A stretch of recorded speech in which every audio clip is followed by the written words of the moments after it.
Hello, everyone. Welcome to a brand new episode of the Crossroads Podcast brought to you by Fortaleza y USA. Welcome to the Crossroads Podcast, and while we are all on different paths, we can come together on a road that connects us all through faith, fun, and friendship. Here we have today two very special guests, two of which you might have heard of. We have Helen Reyes and Damaris Alas. How are you guys doing today? I'm doing well. I'm actually a little nervous. I didn't think I was going to be nervous, but I'm doing pretty well. I'm good, también.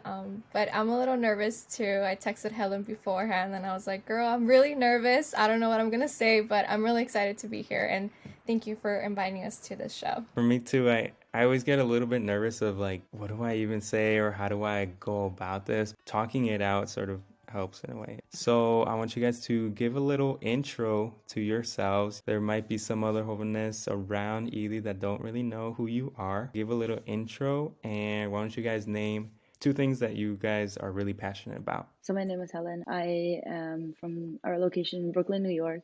I am the youth president, but I am also one of the musicians in church.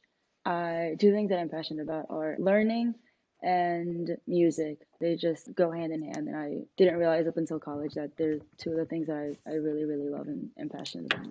My name is Damaris. I actually just moved from LA to Missouri, so now I go to Carthage, Missouri, and I also started working with the youth groups. I manage the finance department. Two things I am passionate about: nursing, I guess. I'm a new grad in nursing, and similar to Helen, like learning new things. I feel like the nursing field has so much to learn every day, so a little nerve-wracking learning new things, new experiences, but I also like it at the same time. I always told my parents, why don't I just become a doctor just because? I feel like I could do it, but no, I could never. And I would tell them, I'll just be a lawyer just because, like, I'll just myself through all of that just so I can get the money. But no, it's way too much. I have yet to even, like, grasp what people do. And in those types of professions, I have no idea. But Helen, you said you're from Brooklyn. How is it being president of the Jóvenes? I'm really interested in that because over there, I think you're the only person that I've met that's from Brooklyn. So I have no idea what it's like over there. It's really fun. I guess you could say like the older Jóvenes, we're all older siblings to the younger ones that are coming in. So sometimes there will be like a little fights just because we're all siblings. And some of us are like actually like cousins with each other. Everyone plays an instrument. So sometimes when, we like to joke around and we say like the Holy Spirit gets into us, like it'll just be a whole commotion and we're all like, let's do this and let's do that and let's do that. So it just becomes this really fun thing.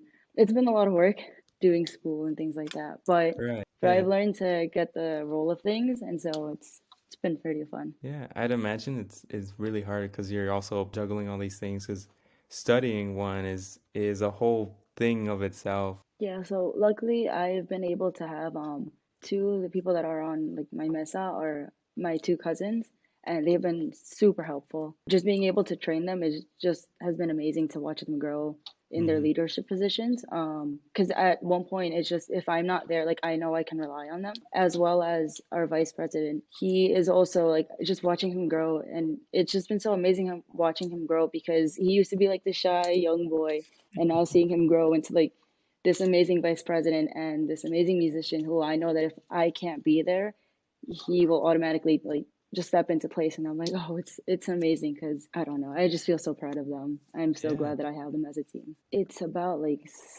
16 of us, maybe. Oh wow. Oh, that's not that Yeah, bad. we're like we're a big group sometimes. If you were to tell me like what Brooklyn looks like, I have no idea what it looks like. But on the other hand, Missouri, I know what Missouri looks like. I guess just being from the Midwest, it's one of my favorite like localidades to go there, just because everybody's so nice. We moved at the end of August. I think it's been like Oh, about last 7, 8 year. months. Yeah, last year. So it's been about 7 to 8 Wow. months. I used to go to 94. I don't know if you guys ever been there. It's a pretty big church in LA. Hmm. So it was kind of like from a huge youth group to like a smaller one, and the church too, like there's less people here. But I guess it wasn't that like of a big transition for us because most of the people that live here, like all the families that go to Carthage, were once in LA.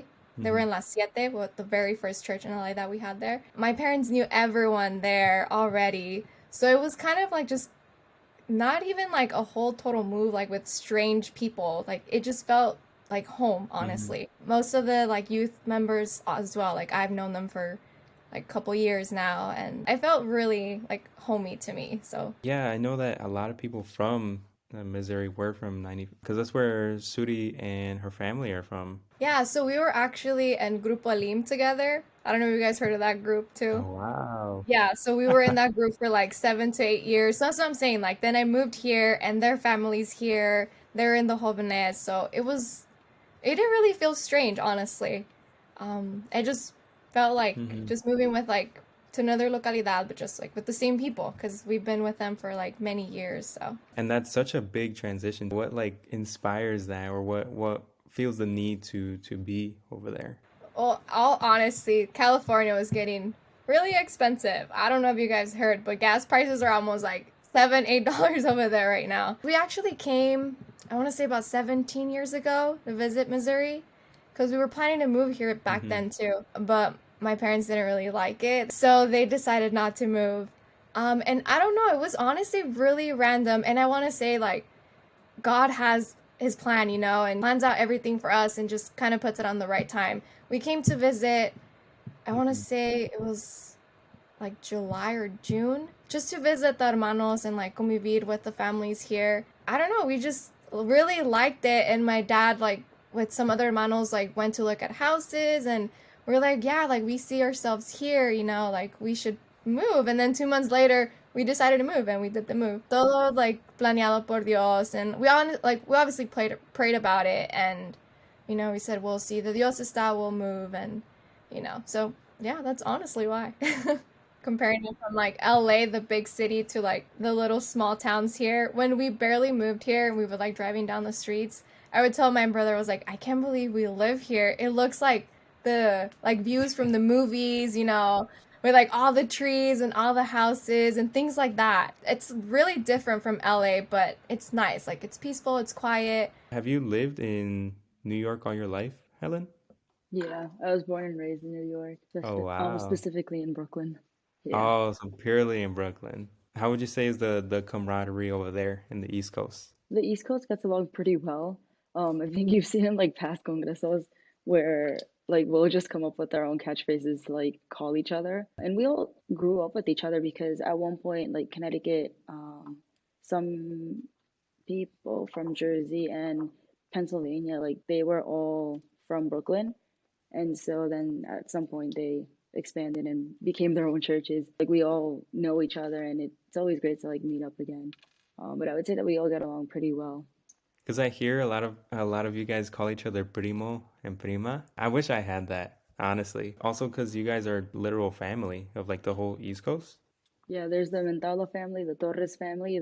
Those are the big ones. And then there's also there's a few other families that I'm blanking out on right now.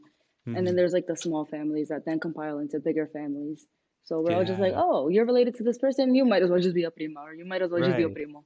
So we just and we're just like, well, now everyone's family. When I went over there, seeing everybody from the East Coast there, oh man, like everybody has fun with everybody. A rough count of how many jóvenes would you say you guys are in total? 50-ish? In the Midwest, it's like 50. You guys are way more. We might be like 100. Yeah, I would I say think like so. 120. Yeah, because there is a lot of us. I didn't know like who was there and how many people and how many churches are there too. Yeah, there's like three in New York, and then like three in Jersey, one in Connecticut, one in Pennsylvania, one in Virginia, which I think some people from Virginia came. Yeah, some people from Virginia Mhm. came. I think those were like the main churches that came. Yeah, Yeah, so it's there was a lot awesome. of us. Helen, I've known you for, I would say, a good year before I actually met you. Only because of the virtual convivio was when I actually started to get to know a lot of people from the East Coast. That was like the first time that I sort of saw you, and then to actually finally meet you almost like a year later in Pennsylvania. It was really cool to meet you in that way. And I'm sure it happens to a lot of other people, but can you think of other people that you've met online before and then finally meeting in person? Are you able to think about other people that you've met in that sort of unique way? Leslie's one person.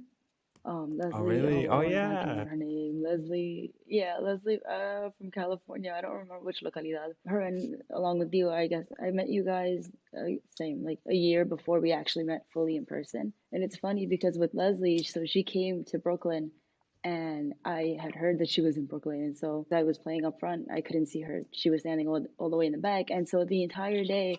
I kept telling the Hoganess, I was like, oh, I want to go meet her. I was like, she seems so cool on the internet, and like I've already spoken with her and everything like that. But I just didn't get the chance to like say hi. At one point, another Hoven was like, "You better come out because we were about to leave." Like it was the end of the day, and they were about to go hang out, and so they were like, "Now or never." And so I was like, "Okay." So I just like ran outside and Oh, just getting to wow. meet her. It was amazing. She's such a cool person. She's so sweet. I love her so much. So I hope she Ah, watches this. If not, I'm gonna come after her. me and the Maris, we have not met, or at least I don't like recall meeting in person. I have heard about you a little bit before you got recruited on the team. I have heard about you, but I did not know who you were. But who can you think about that you have met like online and then later meeting in person? I honestly can't think of anyone because everyone I've met online, I haven't met in person yet. Like you, Oh, I've met you okay. through like Zoom or calls and everything, but I haven't met you in person yet. There's a lot more people that we have yet to like meet in Ely at least, and that's only just because of like traveling the country and stuff like that. And even now, during like these 2 years, there's more Hovenists that have sprung up. It's like the baby boomer era where there's like all of a sudden now a lot more Hovenists are now joining, which is really interesting to me because I wonder how the next Convivio is going to look like. There's going to be a lot more people, or I don't want it to be like just the same people, but they're just 2, 3 years older. But I hope that there's a lot more Hovenists that have sprung up from just these 2, 3 years. Helen, you go to school. What year are you? I'm a senior in college right now. So you're a senior in college. You've almost made it. Actually, you're going to graduate this year, right? Yeah, Oh wow. So congrats to you. Early thank congrats. you. You're almost making it, so you're done with the hump already, right? But how is it like looking back and to see that you've like done it? It was a lot because I had like a strange start. I ended up transferring my freshman year. So I was studying in Manhattan and then I transferred to upstate New York. Like the pandemic happened and then we're like sort of getting out of the pandemic. And so looking back, it's just been this wild journey where so much has happened and so many things have changed. Starting college, I was like, oh, I like these things and I think I'm gonna focus on this. But then navigating through that and church and just the pandemic itself, it's gotten to a point where I was like, oh, okay, so maybe I want to do these things now. I recently got baptized in August. Originally, that wasn't the plan. I wanted to first get baptized at 18, but Mm-hmm. they were like, I was like, things can happen. So I was like, let me just wait. And Mm-hmm. then I was like, okay, I'll get baptized when I graduate. But then going through the pandemic, I was like, oh, I was like, I've already balanced with so many things. So I was like, let's just do it now. And so I Oh felt it yeah. was time. Yeah. So I felt it was time. And I was just like, Mom, Dad, I really want to do it. Just knowing that I was fully ready and just taking that step. But it's sometimes been a struggle to handle church and school and work and having friends. But I've been very lucky to find support systems in both church and school that have been able to like keep me grounded and just keep me going. Like right now, Mm-hmm. I'm with a friend who I hold near and dear to my heart. So I'm very grateful that like she's just one of the people that keeps me grounded. It's been a struggle, but I've, like you said, like I've gotten through it, and I have a month left. So I'm just pushing through, and I'm just waiting to see what God has next in store for me. So The part that gets me is just being away. And thankfully for the resources that we have, we've been able to live stream services and stuff like that. But even years before when other people would be away at college, I don't really know how it was like for them of not being able to tune in and see it on a screen rather than having to travel back and forth and stuff like that. I was very lucky enough that my church, they would like set up a phone just so that I can like watch the live streams and I could participate with them. So that definitely also kept me grounded throughout college, knowing that I could go back to church and sort of relax and be like, okay, like I have a refresher, and then go back and be like, all right, let's do this. For Damaris, we have heard some news that you're a recent grad. How is it like being on at least the other side of that? now being graduated, there's a little thing that goes on. It's like post graduation. I don't want to call it depression because it's sort of this little era of trying to figure out what to do and things like that. Now that you have a degree, why don't you tell us what it's like going through all of that? For Helen and for everyone else that's in school, it's worth it.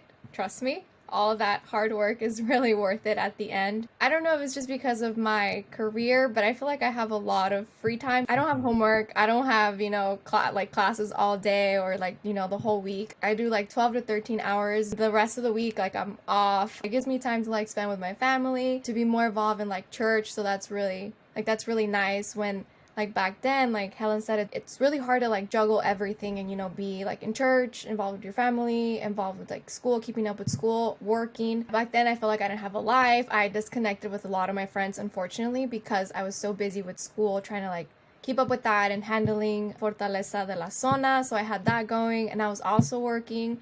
But now it's just like some days I'm like, oh, okay, so what do I do today? I literally just work 3 days and then the rest I'm off. So that's pretty nice. Like I said, it's worth it, Helen. Stay in school, finish. Now I feel like I'm more involved with like my family, with church. It gives me like more time to it. So it's really nice, honestly. Take note of like career choices that have you do that or that help you out in managing your time. If somebody else is like a 9 to 5 worker every single day, it's a little bit more tedious to manage time with church, and if they're doing extracurricular activities, it makes it a lot harder. Some good advice would be to take note of a career that allows you to manage your time better. I do want to ask you, Maris. So you said nursing is a passion for you. Was it always a passion from the beginning, from when you were a child and things like that? So I actually wanted to go to med school at the beginning. I wanted to be a doctor. Kind of decided, I guess, my freshman year that I was for sure going to go to med school. But the reason that I got into the medical field was like through a personal experience, and that kind of put me through like the medical field, like liking the medical field. When I graduated high school, I started like the pre-med program during my first 2 years of undergrad, and then I started working as a medical scribe at an urgent care, and I started working more with like nurses. So then that's when I was like, oh, like I feel like the nursing field is like more for me than like the MD life, like the doctor life. So I want to say yes and no. I've always wanted to do something in the medical field, but it wasn't always nursing until I started working at that urgent care. It takes a certain type of person to be able to work in environments like that, where it might not always be favorable to work in environments like that, but that's amazing. It takes grit to do that. Or Helen, if you'd like to tell us what you're studying and if that's a passion for you. So right now I'm majoring in anthropology and a minor in education studies. They've been two passions of mine growing up, especially education. Now that I look back, ever since I was like a kid, when I was younger, I used to give my parents like English lessons where like teachers would give us like their extra supplies, and I would just take it home and I'd write a bunch of words on the posters, and I'd have my parents repeat it. To them, it was so silly, but I was just like, oh, I guess like from when I was a kid, like I've always just liked mentoring teaching throughout like elementary school and then high school. I've done mentorship programs, and even like with Los Jóvenes, like just I guess being in like the leadership position, like just being able to also help guide them into like maybe a few things that they want. And now in college, I've done so many mentorship programs where I've helped students from elementary school all the way to college students, and I hope to do that also in the future, some way, somehow. It's like nursing, it's a very broad thing, right?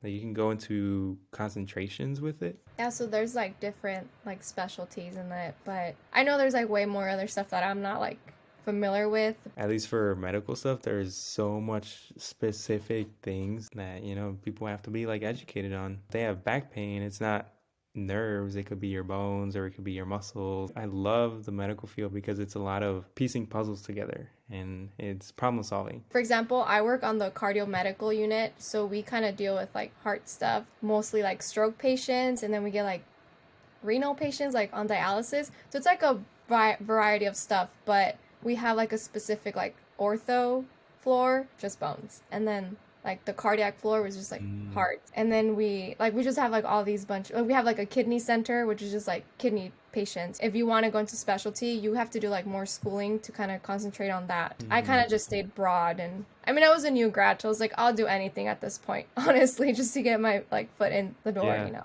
Do most people go into grad school while they're working and everything? So they recommend practicing for a year minimum before you apply to like a grad school. Let's say if you want to be like a nursing professor, you go to grad school. If you want to like advance your nursing practice, like get like a nurse practitioner license, which it's basically like a doctor's assistant, like a physician assistant. You do that.